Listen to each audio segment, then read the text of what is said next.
Assalamualaikum warahmatullahi wabarakatuh. Perkenalkan, nama saya Tengku Ahmad Alfarizi Ramaya dari kelas 1D Sistem Informasi. NIM 14022500115. Oke, di sini saya akan menjelaskan tentang sumber daya informasi. Oke, next. Apa itu informasi? Informasi merupakan hasil pengolahan data yang memiliki makna dan nilai guna.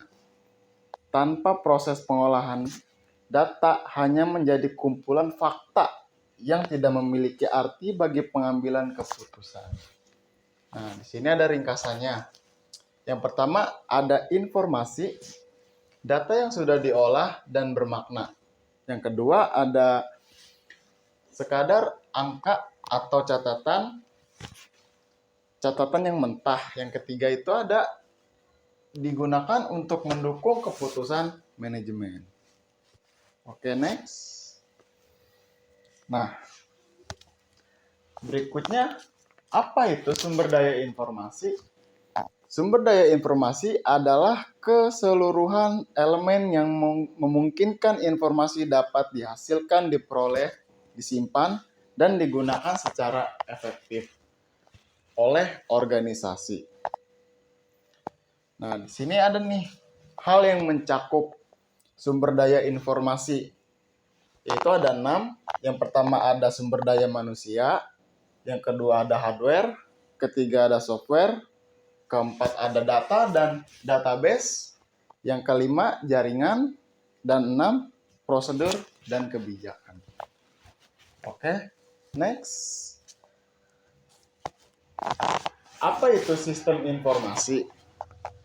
Sistem informasi merupakan kombinasi antara manusia, teknologi, dan prosedur yang berkualitas bagi organisasi. Nah, di sini ada fungsinya dan peran. Yang pertama ada mengumpulkan data, mengolah data, menyimpan data, menyebarkan informasi, dan mendukung pengambilan keputusan. Oke, selanjutnya. Apa saja macam sumber daya manusia? Oke. Macam-macam sumber daya manusia. Yang pertama ada analisis sistem, kedua programmer, ketiga administrator, basis data, yang keempat teknik jaringan, yang kelima operator komputer, dan keenam pengguna akhir atau end user. Oke, next. Yang selanjutnya hardware.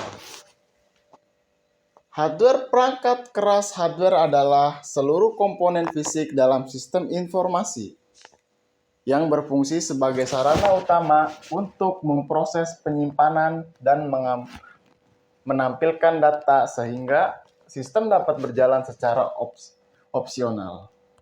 Contoh hardware. Di sini ada 6. Yang pertama ada CPU, 2 RAM, 3 hard disk keys, yang keempat ada motherboard, yang kelima ada keyboard, mouse, dan monitor, 6 printer, scanner, speaker. Yang pertama CPU. CPU itu otak komputer yang memproses data. Berikutnya RAM, otak komputer yang memproses data. Seperti untuk menyimpan sebuah data dalam CPU. Yang ketiga ada hard disk keys, media menyimpan data. 4. Motherboard adalah papan utama tempat semua komponen. CPU, RAM, dan lain-lain, dia berkumpul menjadi satu. Yang kelima, keyboard, mouse, dan monitor itu perangkat input dan output. Dan 6, printer, scanner, speaker itu merupakan perangkat pendukung. Nah, di sini ada software. Software itu perangkat lunak. Kumpulan program atau instruktur yang mengatur cara kerja perangkat secara serta memungkinkan pengguna menjalankan sebagai fungsi dalam sistem informasi. Contoh software di sini ada 4, yaitu sistem operasi, pengolahan seluruh perangkat keras, dan penjalan aplikasi. Contohnya adalah Windows, Android, dan iOS. Yang kedua itu ada aplikasi, software yang digunakan untuk membantu penggunaan melakukan tugas tertentu. Contohnya Microsoft dan WhatsApp. Yang ketiga ada perangkat lunak basis data, membuat pengolah dan proses database, contohnya aplikasi akuntansi. Dan yang terakhir, perangkat lunak basis data membuat pengguna menyelesaikan pekerja sehari-hari, contohnya Microsoft Office Spitzer. Oke, next. Data dan basis data. Perangkat lunak software adalah sekumpulan program atau instruktur yang mengatur cara kerja perangkat keras serta memungkinkan pengguna menjalankan sebagai fungsi dalam sistem informasi. Oke, next. Berikutnya jaringan dan telekomunikasi. Nah, definisinya di sini tertera jaringan dan telekomunikasi adalah instruktur strategis yang memungkinkan distribusi data secara cepat, andal, dan integrasi dalam sistem informasi. Oke, next.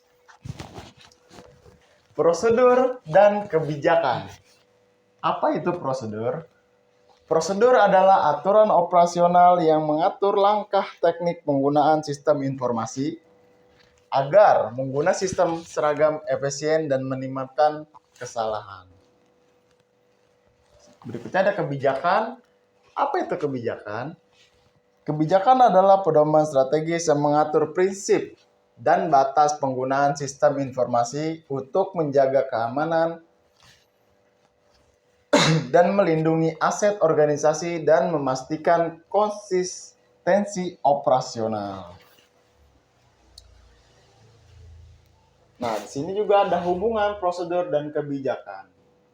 Hubungan prosedur dan kebijakan. Kebijakan menjaga keamanan dan konsistensi operasional, sedangkan prosedur memastikan implementasi kebijakan berjalan dengan benar dan lapangan. Oke, next. Nah, di sini ada peran sumber daya informasi dalam organisasi. Yang pertama, sistem informasi menyediakan data dan informasi yang akurat bagi manajer untuk memahami kondisi organisasi, menganalisis tren, memprediksi kebutuhan, serta menilai berbagai alternatif keputusan sehingga mengambil keputusan menjadi lebih objektif dan berbasis fakta. Meningkatkan efisiensi operasional. Sumber daya informasi meningkatkan efisiensi operasional dengan membuat proses kerja lebih cepat, akurat, dan terkontrol melalui pemanfaatan sistem informasi sehingga mengurangi beban kerja dan biaya operasional. Nah, di sini ada meningkatkan komunikasi dan kolaborasi. Sumber daya informasi memungkinkan komunikasi yang lebih cepat dan kolaborasi yang lebih efektif tanpa dibatasi jarak dan waktu sehingga menciptakan lingkungan kerja yang lebih fleksibel, produktif, dan terintegrasi. Meningkatkan daya saing. Melalui pengolahan sumber daya informasi, suatu organisasi mampu meningkatkan daya dengan mempercepat proses bisnis dan mempermatang pengambilan keputusan. Next. tentang dalam pengelolaan sumber daya informasi. Oke, kita bahas yang keamanan informasi. Keamanan informasi menjadi tantangan karena serangan digital dapat membocorkan data, merusak dan sistem dan mengganggu kegiatan operasional. Biaya investasi. Biaya investasi menjadi tantangan karena tidak hanya dikeluarkan di awal, tetapi juga harus diperlakukan untuk pemeliharaan sistem, pembuatan software, pelatihan karyawan, dan pengamanan data. Cepatnya perkembangan teknologi. Perkembangan teknologi menjadi tantangan karena organisasi harus terus menyelesaikan diri agar tidak ketinggalan zaman dan tetap bisa memahami kebutuhan pengguna. Dan integrasi sistem, jika tidak dirancang dengan baik, integrasi dapat menimbulkan masalah seperti ketidaksesuaian data, gangguan operasional, atau bahkan ketentuan keamanan. Berikutnya ada strategi pengolahan sumber daya informasi. Yang pertama, ada perencanaan strategi teknik informasi. Perencanaan strategi teknik informasi adalah perencanaan jangka panjang agar pengguna teknologi informasi sesuai dengan tujuan organisasi dan dapat mendukung perkembangan di masa depan. Yang kedua, ada pengembangan SDM, sumber daya manusia.